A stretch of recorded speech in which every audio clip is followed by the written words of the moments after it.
righty. Okay. Oh.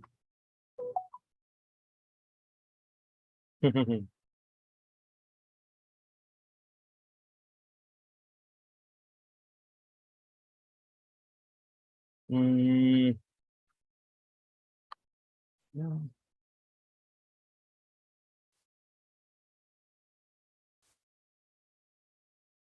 All right. Okay. And oh, come on, wireless mouse.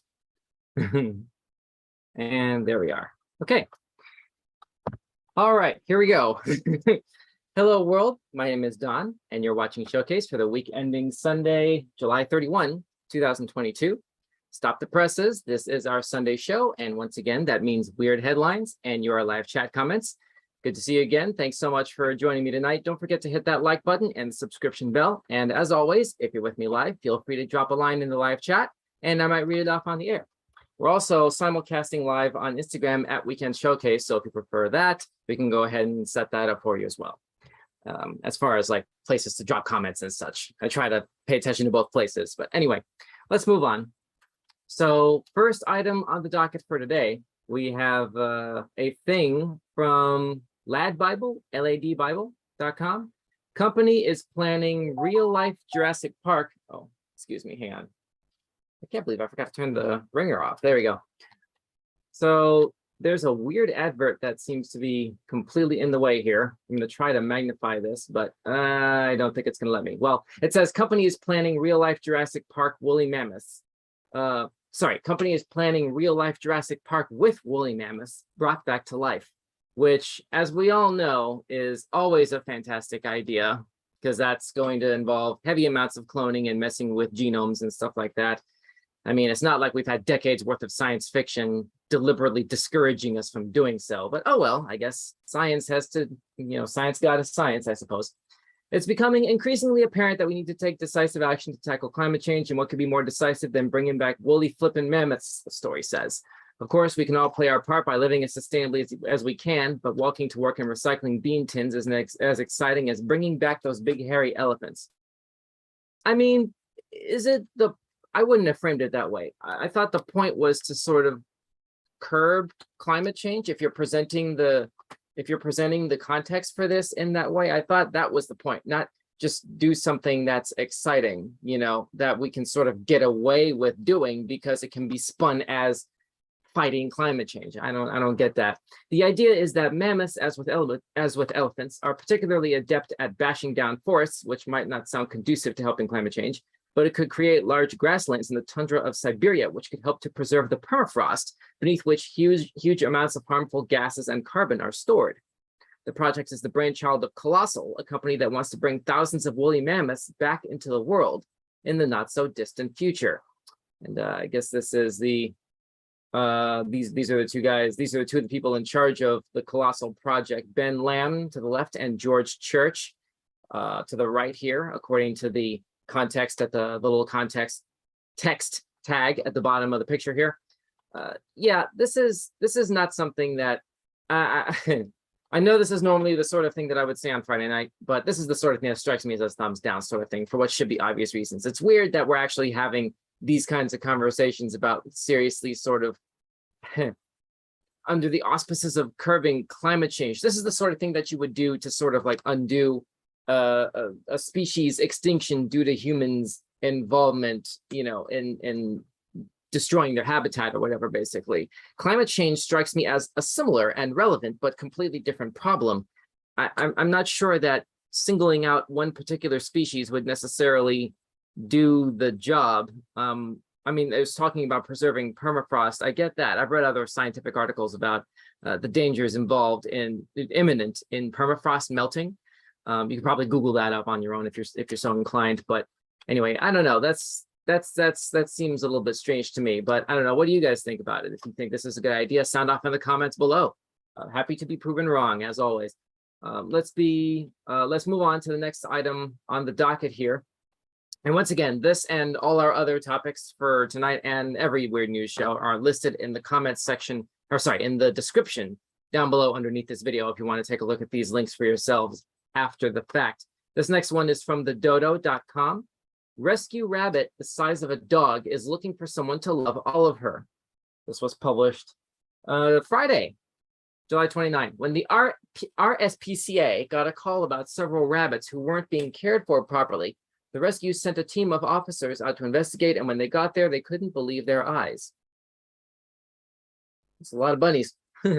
Not only were 47 rabbits being kept in small, cramped, filthy conditions, oh God, but the rabbits were also Flemish giants, so a lot of them were absolutely huge. The largest of the bunch weighed in at around 18 pounds and was the same size as a medium-sized dog, such as a Jack Russell Terrier or a King Charles Spaniel. Wow. That's a really big bunny. That's a really big bunny. Can you imagine the size of those poops?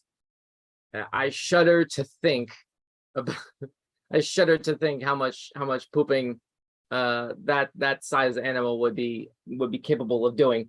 The rabbits were much too big to be kept in the cages they were living in and just weren't being taken care of the way they deserved in general. Once they were rescued, they were all looked over by a vet to make sure they were okay health-wise. Well, that's good. Trevor Walker, an inspector with the RSPCA, said in the press release, quote, "These poor rabbits were living in cramped and dirty conditions, which would have been very unpleasant for them, especially in the heat.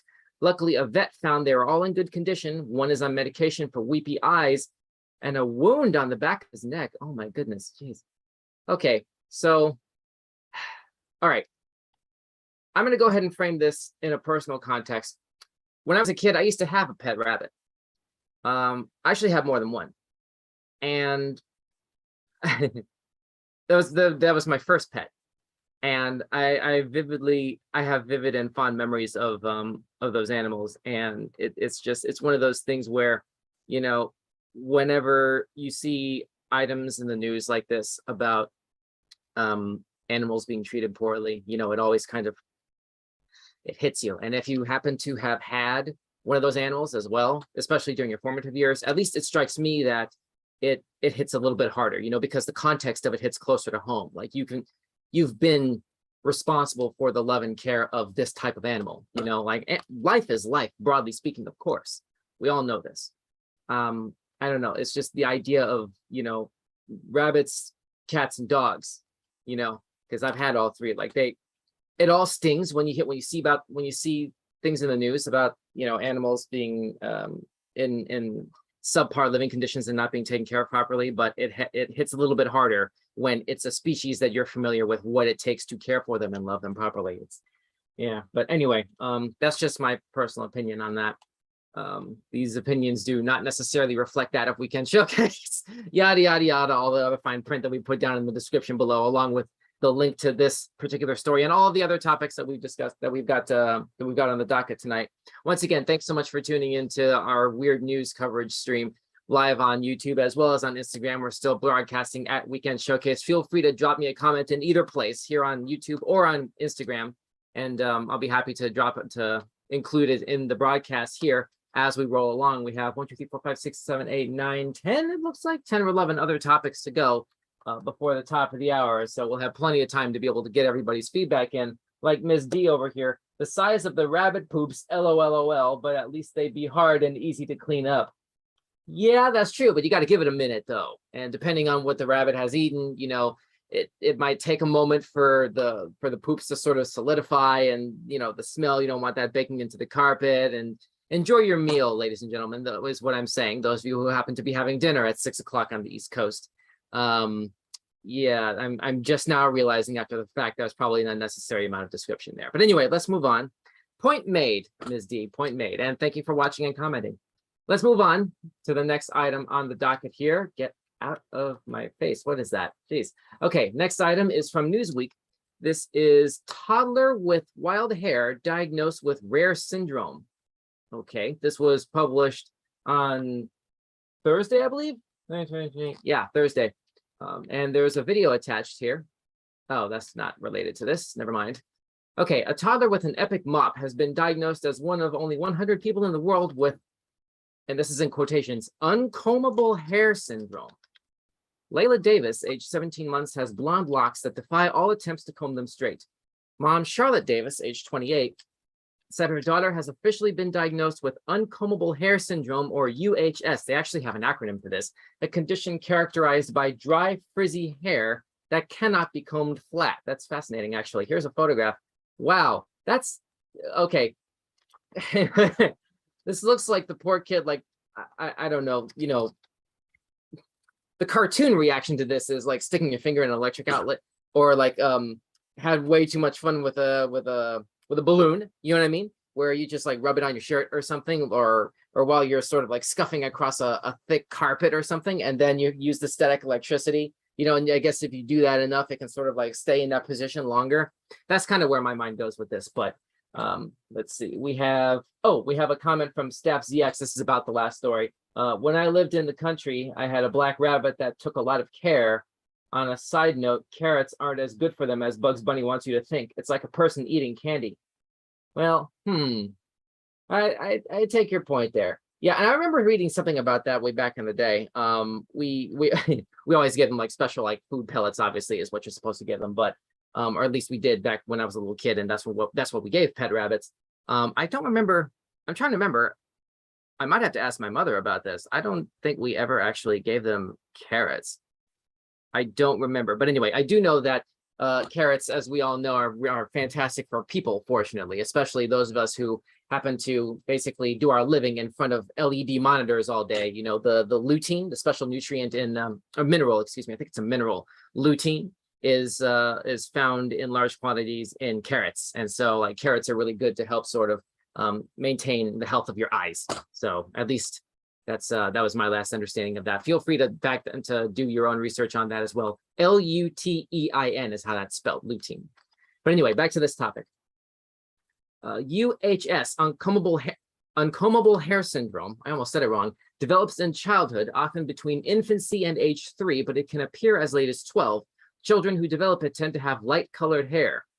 Okay, noted. Well, yeah, this is one of those things that this is weird, but like it's explainable. It's one of those things that it doesn't really, the weirdness of this particular topic doesn't really strike me as, holy crap, this is weird. It's one of those things where if you really sort of think it through, you can come up with scenarios that actually make a kind of sense to explain why this is possible, at the very least in the very immediate term. You know, like if you do that enough, like your hair might take a little bit of extra time to sort of destaticize, possibly, theoretically. I'm not an expert on that. I'm just saying like that's where my thought process goes. Feel free to take that with a grain of salt. I don't know, but anyway, but that is an amusing photograph though. Brain Spaz comments, wow, that's some wild hair. Hey Brain Spaz, welcome back, thanks for watching. Yeah, this is that's basically all I can say about that. You know, it's explainable, it's weird, but it's not unexplainable weird. So that's all there is to that. Let's move on. Next item is from Business Insider, or I guess Insider. This is, I guess, the business section of insider.com.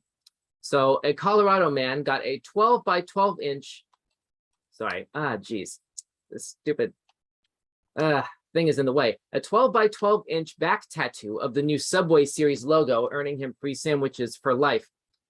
Wow. Okay. So for those, get this out of my way, please. Thank you. So for those who aren't familiar, the sub sandwich chain Subway, they had started a thing recently called Subway Series. I don't remember exactly what the menu options consist of, basically, but it's they give you a special sort of like selection of customized sort of starting points for different sub configurations and flatbread configurations and such.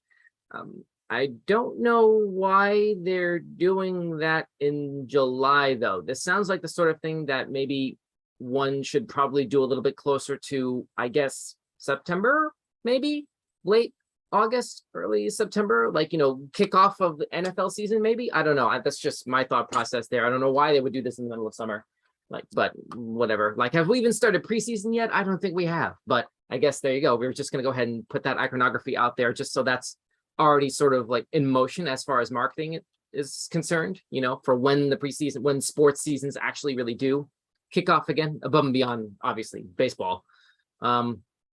Anyway, here we go. A Colorado man has won free Subway sandwiches for life. Here we go. Subway recently introduced its new Subway series menu, which consists of 12 new sandwiches sold as is. There you go. The launch marks the company's biggest menu overhaul in its history and is a big departure from the customization that made the chain popular. Okay, so don't bother making your subs, to order anymore. Just go ahead and you can do that. But then also here's a dozen options where we already know exactly how you're expecting them to be made, just by saying, like, give me a number 6, give me a number 8 or whatever. Just be straight up fast food about it, basically. Okay, so to celebrate, Subway hosted a block party event in Las Vegas on Wednesday where fans could get a tattoo of the new Subway series logo to earn free sandwiches for a month, a year, or a lifetime, depending on its size and location on the body.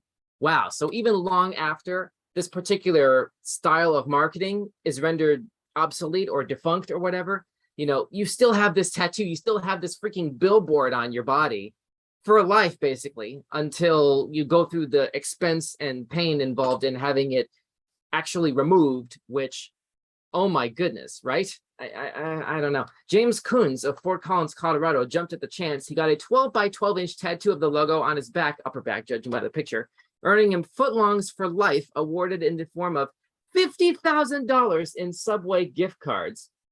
Mr. D in the, or sorry, Ms. D in the comments feed on YouTube says, OMG, he really wanted to win those subs.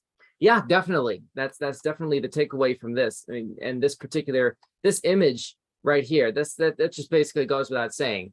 50,000. So I guess the question to those of you watching, those of you at home, would you do something like this for that kind of money? We're talking $50,000 to have a billboard essentially tattooed on your body of this size permanently.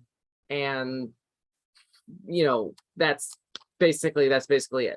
$50,000. And don't forget, that $50,000 is in the form of gift cards. Like, the lifetime subs that you get for doing this, that's in the form of gift cards with a fixed value to it. We don't get political on the show. I'm not trying to go down that road. I just want to bring up to make this point. We are living in an age of pretty serious inflation right now. So the relative value of that $50,000 can fluctuate depending on how much further down this path we wind up going economically. So that $50,000 and the relative value of that tattoo that you put on yourself might significantly decrease over time. So I don't know if that's a good idea. I can't imagine doing that myself, but I could be wrong in my logic. I don't know. What about you? Those of you at home, what do you think? Is this something that you would do? Or is this guy basically 1 inch short of a foot long? I guess is the right sort of punchline to put there as we move on. So anyway, for further reading on this and all of our topics tonight, don't forget all of our links are in the description for this video down below. Thanks so much for watching Weird News on Weekend Showcase right now, live on YouTube and on Instagram at Weekend Showcase. We're simulcasting in both places. Feel free to drop a comment in either spot, and I'll try and include it on the chat, like with our good friend Staff ZX over here. Absolutely not. Subway's good, but it's not that good. Still leaves you hungry 20 minutes later. Ms. D follows up, Staff ZX, right? Or right, exclamation, exclamation, exclamation, I guess. Definitely plus winning Staff ZX. And I got to agree with Staff ZX as well there. I mean, it's one of those things that depending on what you prefer to get from there, if that's the thing that you get, yeah, that can happen. It can be more filling than, or it can be less filling in the long run than would ultimately sort of, I guess, justify the cost, again, sort of factoring in inflation and all that sort of thing. But I mean, if you're hungry and you're not in the mood for fast food, or at least what the kind of restaurants that people think of, and when you say a term fast food, then maybe that's up your alley. I don't know. It's up to you as a consumer. Don't take my word for anything along these lines. Trying to be impartial. Anyway, so let's move on. Once again, these comments do not necessarily reflect that of Weekend Showcase. All right, moving on. I had to say that in case we get, an opportunity to work with Subway. Moving on. Let's talk about the next post, this next article, which is from Huffington Post. Spain's prime minister suggests ditching neckties to save energy. I don't follow this at all. I don't follow this. So let me read that again. Spain's prime minister suggests ditching neckties to save energy. So just don't wear a necktie. You just show up at the office, basically like this, with your button down, no necktie, and that's supposed to cut down on energy costs. What, fight climate change or something? I don't follow that. Spanish Prime Minister Pedro Sanchez has asked government officials and people working in the private sector to save energy by giving up wearing neckties at work. Appearing in a news conference in an open-necked white shirt and blue jacket, Sanchez explained he had dressed less formally, not as a nod to the casual Friday custom, but to curb utility use, presumably air conditioning, but he did not spell that out. I'd like you to, quote, I'd like you to note that I am not wearing a tie. That means we can all make savings from an energy point of view. End quote. The Prime Minister said at the news conference called to summarize his government's annual performance. I still don't see where the justification in this, like, how does, okay, if you're talking about this from the standpoint of, basically saving on not just energy costs, but water costs, I get that, but I just don't see how that really sort of factors in really. Like how much energy and water does one necktie save? How many neckties would someone have to have sort of in their regular rotation to justify, taking that out of their, I guess, their daily fashion regimen, for lack of a better way to put it. I don't follow that. Really. Let me see. What is with this thing? Good grief. Oh, wow. Sorry, I got a weird sort of thing happening on my screen here. That's very strange. Huh, okay. Oh, well, anyway. Sorry. Let's see. Rising energy costs for households and businesses in Spain has been a major issue in recent months, especially since the Russian invasion of Ukraine in February. Sanchez said the government would present a new energy saving plan next week, but he gave no details. Okay. Well, I guess that basically sort of is one element of it, I suppose. Just don't wear neckties. I guess that's supposed to be part of it. I don't know. That doesn't seem like enough. I may be reading not enough into this. Let's see. I don't know. Staff ZX commenting on our YouTube page. Here's an idea for saving energy. Just use water power or solar energy. So there are arguments for and against both, believe it or not. Yeah, there are arguments against solar. Yeah, there are arguments against wind. I'm not going to go ahead and go into that. That's not what we cover here. But if you want to do further research on that, feel free. I hesitate to hang my hat on one rung or on the next, or one hook or the next necessarily, one hook or the other necessarily. But it just seems to me that, well, common sense is like, we do need to make some adjustments, and we do need to sort of figure out a good sort of starting point that we can all agree on is the right thing to do in the name of making the kind of adjustments that we need to make to help ensure that we still have a planet.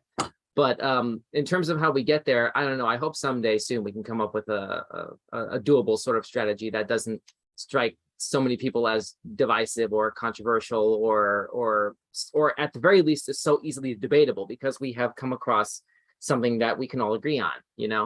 I don't know. But anyway, that's just a portion of my 2 cents on that. I don't want to go too far into that for reasons I've already stated. So let's go ahead and move on to the next topic. If you want to read further into this or any other topics we've discussed tonight, feel free to check the description down below. We've got links to everything listed for your convenience.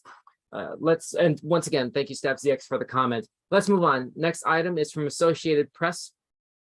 Polish Institute classifies cats as alien invasive species. What? Polish Institute classifies cats as an alien invasive species. Okay. I don't know about this. A respected Polish scientific institute has classified domestic cats as an invasive alien species, citing the damage they cause to birds and other wildlife. Isn't that just sort of the food chain combined with genetic memory? Because like wild cats, cats, animals that are in the cat family, genetically speaking, that have not been domesticated, that's what they go after, right? Birds, fish, right? We kind of know this. Mice, right? I don't know why this is sort of striking anybody as this is alien behavior. I don't get that. Let's see. Oh my goodness, I can't pronounce this name. I'm sorry. Wojciech.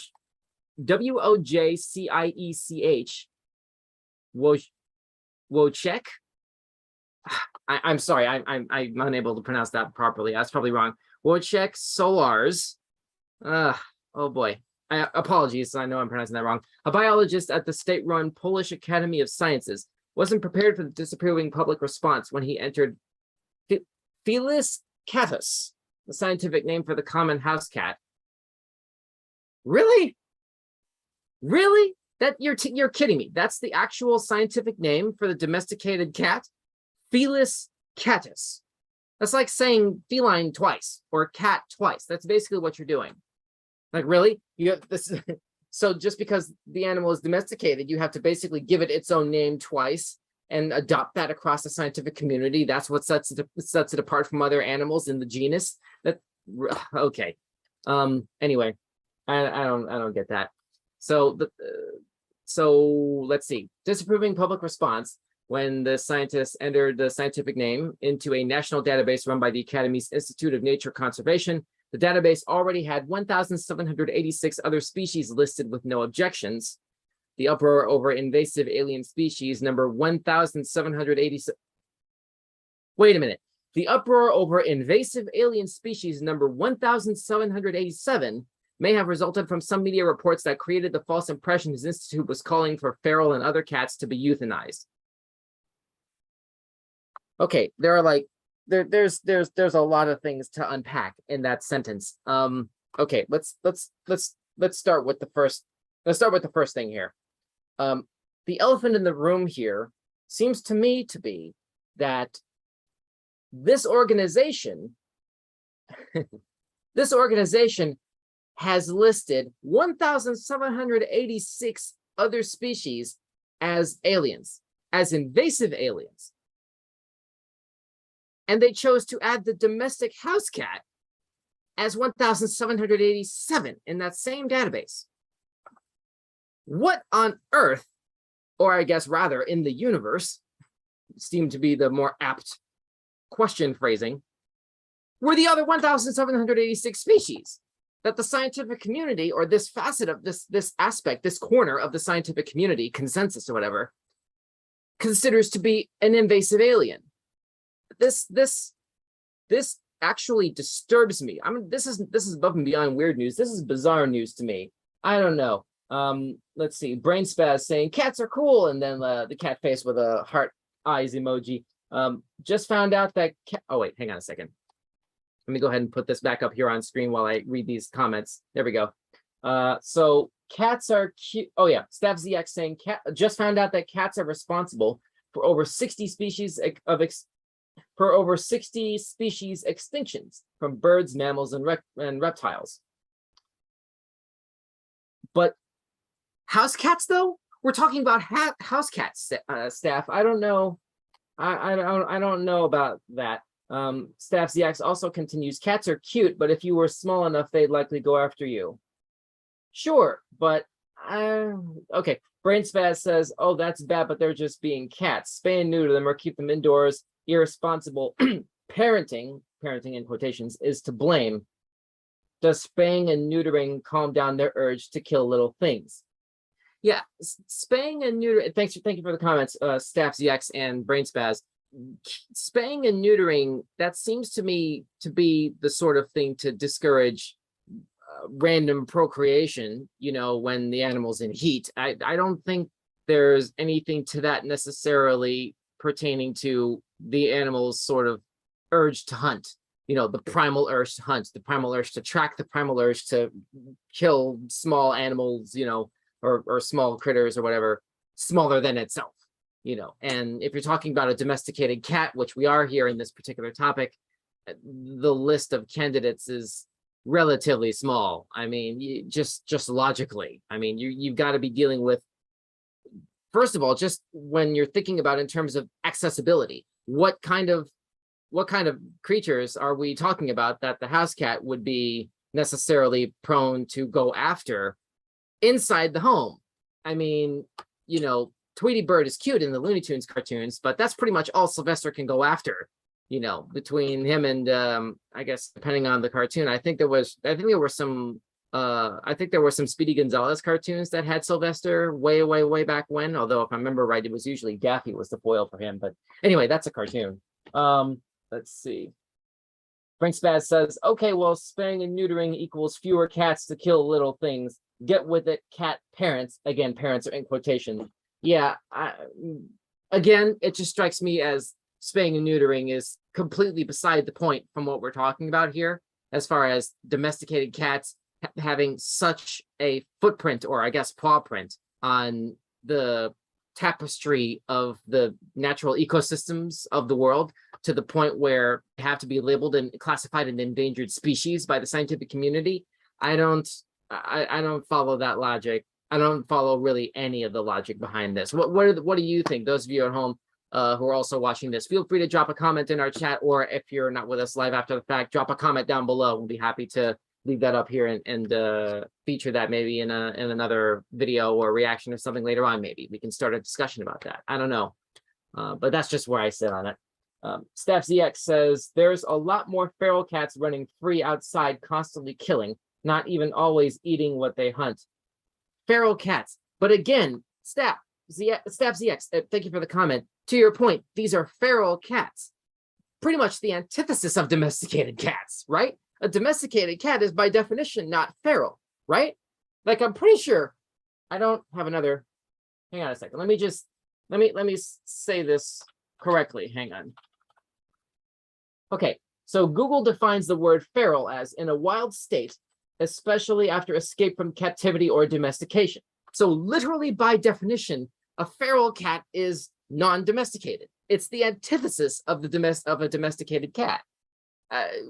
If anything, put a feral cat in there. I'm curious to know what the Latin terminology, what the scientific community's little terminology that they would put in there as invasive species number, or alien invasive species number 1,630, what was it, 8 or 9? I guess it would be by that point. Hang on, let me scroll down a bit here. 1,788, excuse me. 1,788 would be the feral cat.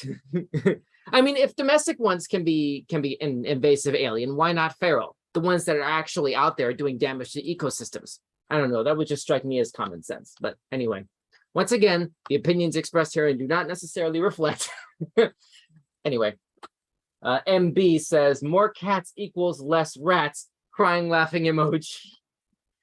Fair enough. Staff ZX says, but you can't always take the wild out of a cat. It's naturally programmed into their thought process or instinct, if you will. Yeah, but that can't necessarily be said about all cats necessarily. I mean, if you're talking about, for example, a cat that has been taken out of rescued from a feral environment at an early enough life, or was born in a domestic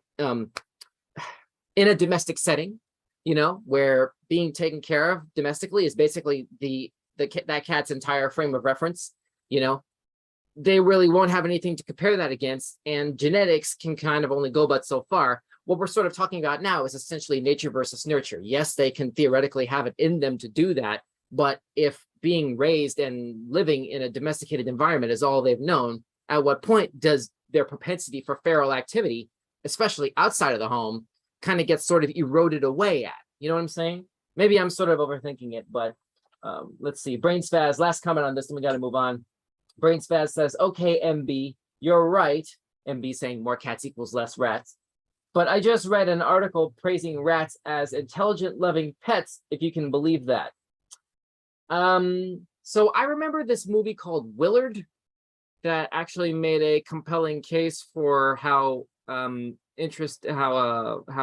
engaging and helpful and all that sort of thing rats can be as pets or companions. But again, this is a movie.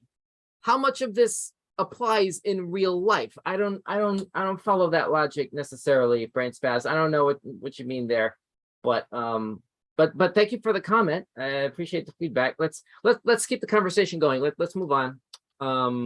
Let's see. Next item on the docket. This is from the Mirror. Britain's sweating disease, which killed thousands, still a mystery 500 years on. Those struck down by the illness were said to die within hours, and is even thought to have killed one heir to the throne, changing history forever. Oh, wow. Wow. So this was published on The Mirror, which is a UK-based publication 4 days ago. Sorry, 3 days ago. Well, sorry, it's my first time counting.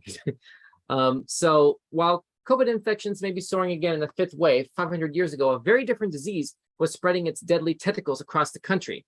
Unlike coronavirus, however, this epidemic has left medical experts and historians baffled for centuries and remains unexplained to this day. Later named the Picardy sweat. Why you got to bring Patrick Stewart into this? What are you doing? After its most common symptom, unlucky souls caught in its line of fire in the late 15th and early 16th centuries would break out in extreme sweating and die hours later. According to the saying, people would, quote, take ill by supper, be dead by morn, end quote. That sounds like part of a nursery rhyme, like ashes, ashes, we all fall down. Like, if I remember right, that was actually about the Black Plague. But anyway, with a 30 to 50% mortality rate, those who made it through the Picardy sweat in the first 20, who made it through that the Picardy sweat in the first 24 hours alive would usually go on to survive. So that's the cutoff point. If you have it, if you come down with this affliction, and you make it through that first full day, that first 24 hours, you have a very good chance of success. That's basically what that boils down to there. Yeah, and then it kind of goes into a lot of the historical ramifications of this. Let's see. The sweating sickness was mainly confined to Britain due to overseas travel being much less common in the 15th century, but eventually made its way to the rest of Europe.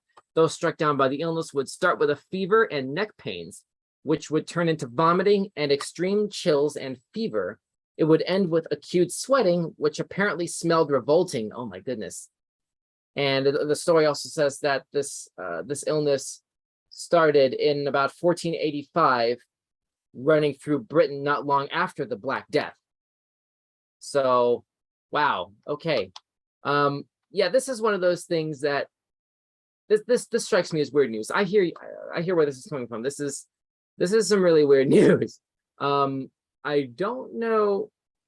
I mean, what are your theories about where this, what the origins or cause of this particular sweating disease, Picardy fever, where that came from? Could that be a, what did the last topic put it? Could that be a invasive alien species, not unlike the domestic house cat?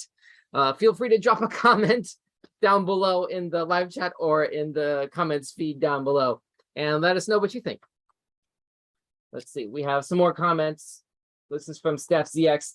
At BrainSpaz, true, similarly, rats are actually very clean. The misconception comes from the main view of them being sewer rats and not other types. That always happens every couple of decades. There's some disease that affects a lot of people. Oh yeah, and that last one's talking about this topic. Yeah, every couple decades, yeah, sure. I don't know, depending on who you talk to, there's an argument that could be made for a lot of the climate change things that are happening right now sort of being either indirectly or directly responsible for the rise of different kinds of diseases that we're being afflicted with now in present day, and what some possible root causes and solutions might be. There's a wide variety on all sides of that particular subject matter, depending on who you talk to. I won't get into all of that here, but I hear where you're coming from, StaffZX, and thank you for the comment. Let's move on. We have 1, 2, 3, 4, 5, 6 left before the top of the hour. It's about 6:42, 6:43 in the East Coast. Let's move on to the next topic. So next item on the docket, hang on a second, I forgot to unplug my Alexa device. Come on. There we go. All right. So next item on the docket, this is from UPI. Nebraska man hits axe throwing target from 90 feet for world record. Really? A Nebraska man broke a world record by throwing an axe to a target 90 feet away at the Cornhusker State Games. Jesse Rude, age 25, a Lincoln firefighter, attempted the Guinness World Record during the opening ceremony of the Cornhusker State Games at Seacrest Field in Lincoln. Okay. Well, there's a YouTube video attached to this. It doesn't look like this is being sourced from the actual Guinness Records place. So theoretically, this might be something that we can play. theoretically, let's give it a shot here. Whoops, hang on a second. I'm gonna try to make this full screen for y'all. Let's take a look. Opening ceremonies of the 38th annual Cornhusker State Games were tonight. Athletes representing more than 70 sports and fans gathered at Seacrest Field to soak in all the excitement. The night was full of activity, from watching skydivers jump from 23,000 feet and land with ease onto the field, to members of the Husker softball team giving the annual oath of athletes, to watching history be made for one local firefighter. 25-year-old Jesse Rude broke the world record for axe throwing. Rude was a baseball player in high school and got into axe throwing because he worked at Craft Axe in Lincoln while in college. And today he beat the previous record of 75 feet by throwing it 90 feet. It feels good. It took me a couple throws. I think they were losing some confidence maybe, but I finally nabbed it. So now I have the record. So 90 feet's the new one. I want to thank the Nebraska Sports Council and everybody at the Cornhusker State Games. This has been an incredible opportunity. That was so awesome to watch in person. It really is a lot harder than it looks just from that video. Congrats, Jesse, on breaking that world record. Okay, so yeah, that's some weird news for you. Apparently, it's hard to duplicate news. I mean, that's one of those things where anytime you come across something like this that can be it's unexpected, and it requires some sort of a really precise and specific feat of athleticism that's really difficult to duplicate. It's one of those things that actually sort of, especially if it's something new that's a Guinness record, it's almost like, why isn't this an Olympic sport? Why isn't this an actual sport? You know what I mean?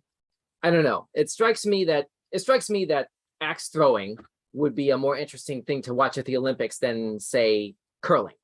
I don't know. No offense to curling, but or fans of that particular sport, but axe throwing to a target seems like, that seems like a little bit more of a sport than curling. But anyway, humble opinion. I could be wrong.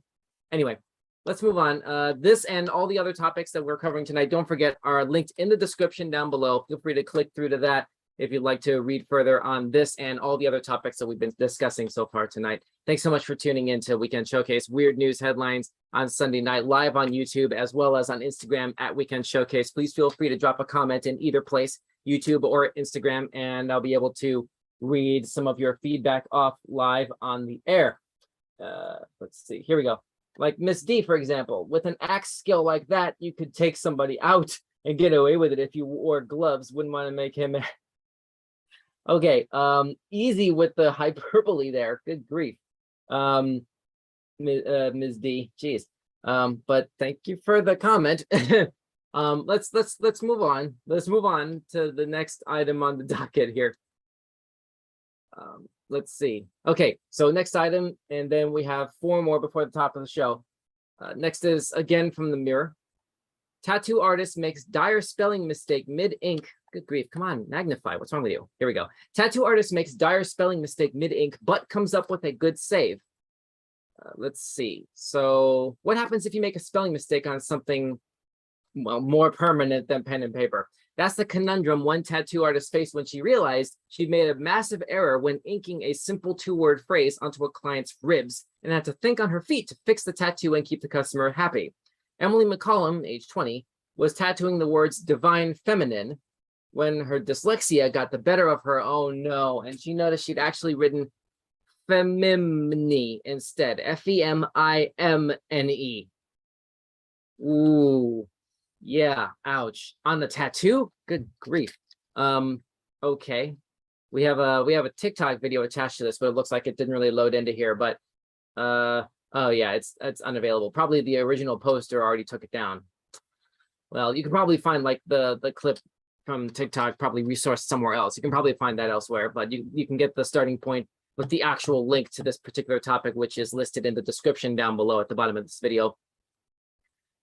The story goes on, and rather than leave her client with misspelled ink, Emily decided to fix the mistake by inking a red rose behind the part of the word she had spelt wrong, covering up the error and adding an extra touch to the tattoo. In a video shared to TikTok on Emily's account, the artist recorded a voice asking herself, "Emily, why did you put a rose there?" to which she then responded, because I'm dyslexic, and spelled feminine instead of feminine. It's fair, honest. And in the caption of the video, Emily from the US declared she has tried to avoid word tattoos ever since she made the mistake so that no one else suffers the same fate with their inkings. Yeah. Man, commenters on the video, however, have praised the artist for her quick thinking, as many of them said she was able to save the tattoo and stop her client from regretting the ink. Wow. Okay. Yeah, this is the tattoo in question. Those of you with ink, is this something that that you think is a good idea to try as far as how to salvage a tattoo? What are your thoughts on this topic? Maybe shoot us a comment in the live chat. I thought we had another comment on. Here it is. Brain Spaz saying the artist was lucky, not a bad save at all. Yeah, I agree. Yeah, that worked out. That's one of those things that's weird news. Could have ended a lot worse. It could have ended a lot worse. It really could have. So that's definitely a positive resolution there. Let's move on. Next item on the docket.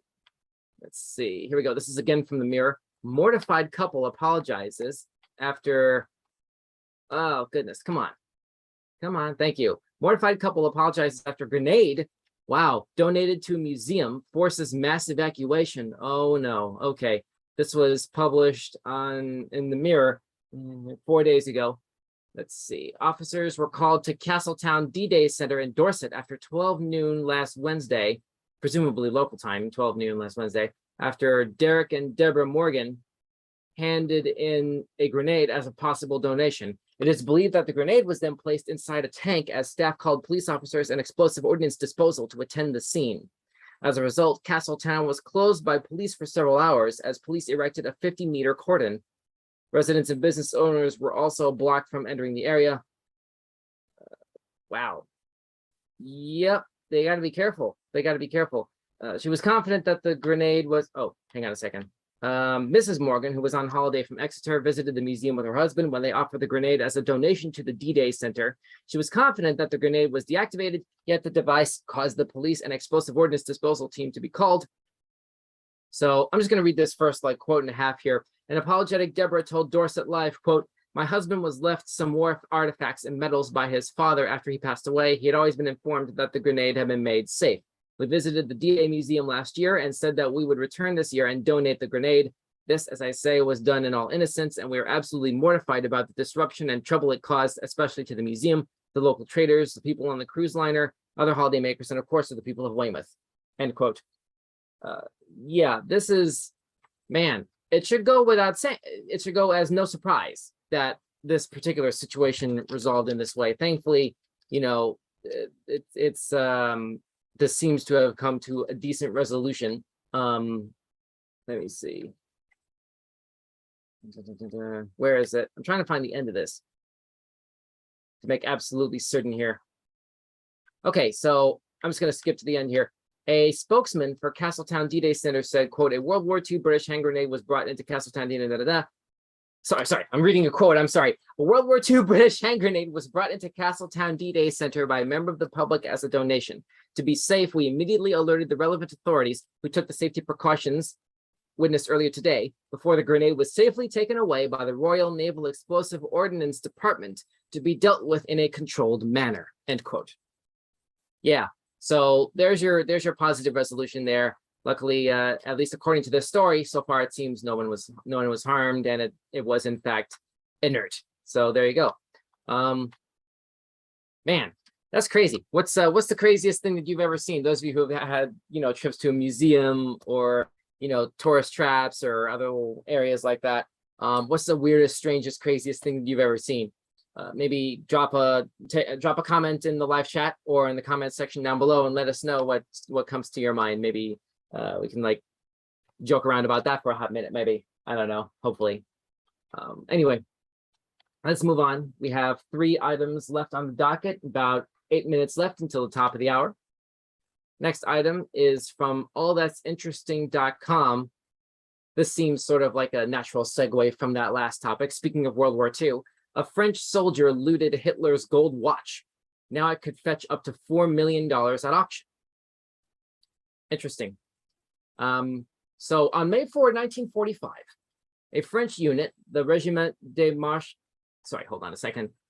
The Regiment de Marche du Chad, I think I pronounced that right, stormed Adolf Hitler's Bavarian mountain hideout, the Berghof, just ahead of American troops. They found the home abandoned, but many personal belongings remained inside, including a wristwatch. Sergeant Robert Mignot was with the regiment that day. As French soldiers began looting the property for symbolic war prizes, Mignot came across a personalized gold watch bearing the initials AH. The watch had belonged to none other than Adolf Hitler himself. Whoa. After Mignot found the watch, he took it back with him to France and later sold it to his cousin. The watch has remained in the possession of the Mignot family ever since. Now Hitler's gold watch is featured at the Historical Militaria and Autographs auction put on by Alexander Historical Auctions in Maryland with an estimated price of $2 to $4 million.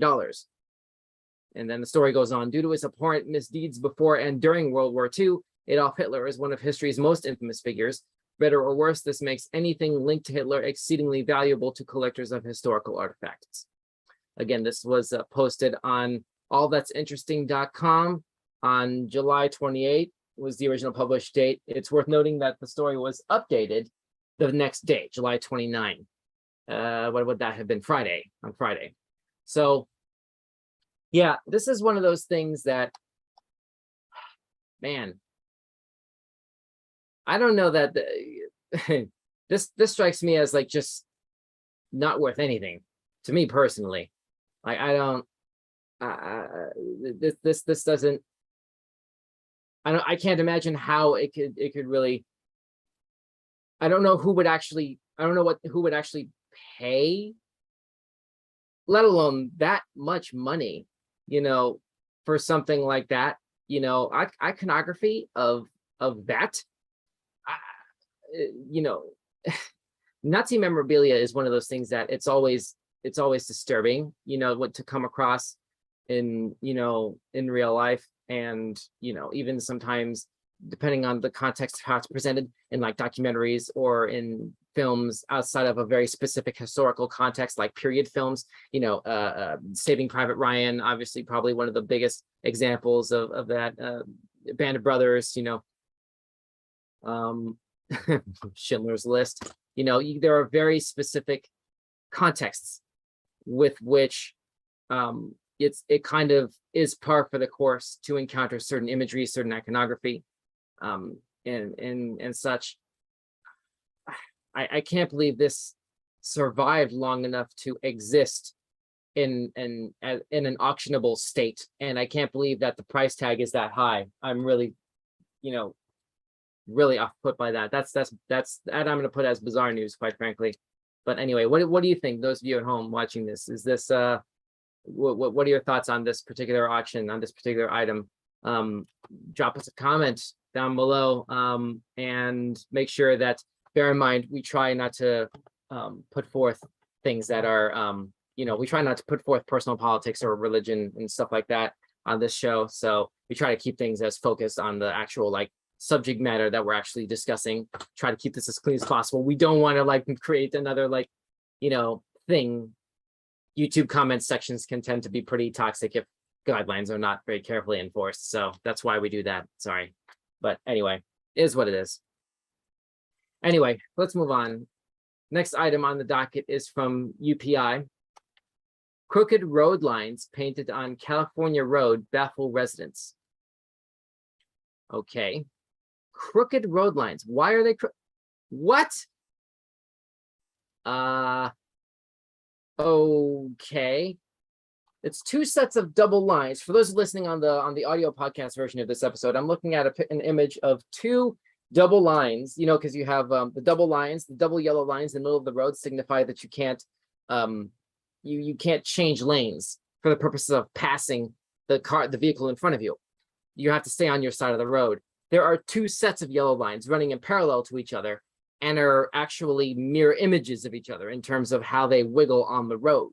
It's a very bizarre appearance here, and you should probably check it out. Those of you who are able to click through to the actual YouTube link, to see the link in the description down below, that'll take you to this particular YouTube video to see this for yourself. This is crazy. There's a YouTube video here. I'm going to play this. Let's see what they have to say.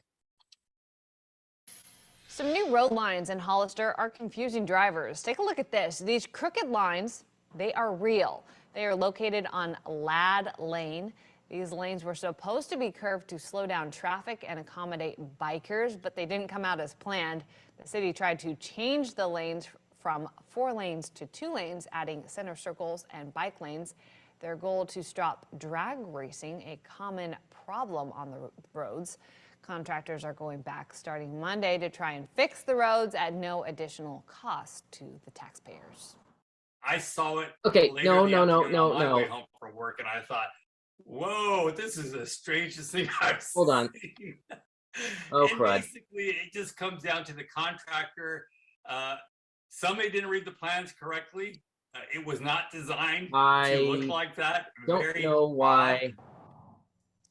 The mayor says the Oh, city dear. hopes to get this fixed as soon as possible. Okay, we and have a back to their technical original issue here. Hang plan on one second. of stopping drag racing and creating safer streets. Sorry about that. We have a minor technical issue here. I'm trying to figure out how to get back to the other in private window here. Oh, darn it. This thing is not letting me get back to the other window. That's a problem. Interesting. Well, let me see if I can fix this really quickly. And there we go. Meanwhile, what are your thoughts on this particular subject material, the winding road that you saw there? Because first of all, my immediate reaction to that is very straightforward. How in the world can you have a thing where you're discouraging drag racing, the story said, and your way to do that at taxpayers' expense is by making double road lines, making parallel, awkwardly positioned and drawn lines, divider lines in the middle of the road, as though that's going to stop drag racing. If you're doing that, you know you're breaking lots of traffic laws. You know you're going to be dealing with the law to a pretty serious degree if you do that. Do you really think altering the way in which the lines, the parallel lines on the pavement, on the road, are drawn is going to discourage that necessarily? I mean, we've all seen, this is an oversimplification, but like we've all seen the Fast and Furious films. We know that it's possible to just basically block off traffic, you know, and just have that stretch of road to be able to work with. They don't pay attention to the lane dividers like that. You would have to put a straight up median in there, and it'd have to be a high enough median that it would wreck the bottom of one of these racers' vehicles, basically, you know, in order to discourage it. You're not going to discourage behavior like that with a different pattern of paint on the road.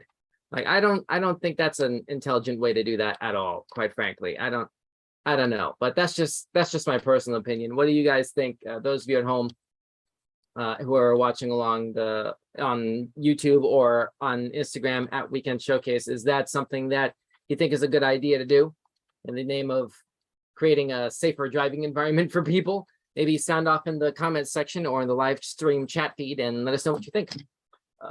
Let's see. We have comments here, actually, by the way. Let me go ahead and pull that up here. Whoops. Here we are. Come on. All right. So MB says, if that person / team is still employed, I'd be surprised. Yeah, honestly, me too. Ms. D says, they must have been very high to do that to the road, but they were laughing the whole time. I could see that. Anyway, whatever. That's bizarre. Almost as bizarre as this next item on the docket. This is our last story of the night. It's 7:02 on the East Coast. We're about to shut this down right now. This is our last item from the Mirror. Let's see, which says K-pop fans plastic surgery themed wedding after divorcing a cardboard cutout. What? A plastic surgery obsessed K-pop fan claims they married their partner in front of a topless priest just 6 months after divorcing a cardboard cutout. Okay. Ollie London, age 32, is obsessed with the group BTS. Of course, right? And says they are paying for their new partner to go under the knife to look just like a band member. The Brit, who currently identifies as non-binary, and their partner, Danny Richardson, 19, married at an extravagant ceremony in central London last month. As the pair both enjoy having surgery. What? How do you enjoy having surgery? Their big day had a plastic surgery theme with the service ordained by a topless priest. Oli claims the couple were formally married at a registry office in late June before holding the extraordinary ceremony.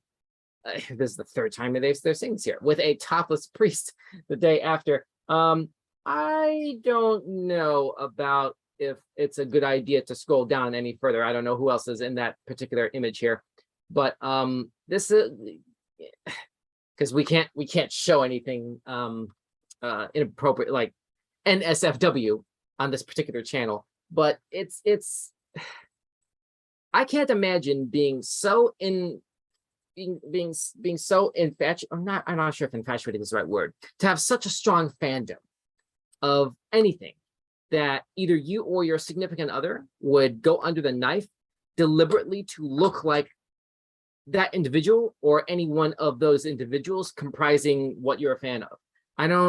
That seems to be a level of fandom that is beyond me to even fully understand. I don't know about that. Stav ZX says, yes, everyone's got their own taste in love. I mean, but we're not talking about the marriage though. We're not talking about either of the two people involved here. I'm mainly trying to figure out the logic behind the headline here. Plastic surgery themed wedding where this person's partner is having an operation deliberately to look like a band member from BTS. I don't get that. Let's see. Angry Cupcake says, what? Staff ZX says, congratulations. Aqua Bubble, hey, welcome. Way too extreme is what Aqua Bubble says. Brain Spaz says, wait, what? Divorced at cardboard cutout surgery to look like somebody else? Somebody might need therapy badly. I mean, I take your point, Brain Spaz. I don't know. There's probably a larger context involved here further down, but I hesitate to scroll down any further because I don't know for sure the nature of the photographs that are included with this, because apparently this ceremony involved a topless priest. I don't know in what context that adjective topless is being assigned here. So I'm just going to go ahead and leave this here and emphasize that if you're curious and want to read further into this or any of the other topics that we've had tonight, please feel free to check out the description down below at the bottom of this video. And you can actually check out the links for yourself and read further at your convenience. MB says, Octomine was so obsessed with Angelina Jolie, she got multiple surgeries to look like her. That's actually a good point, MB. I actually had forgotten about that.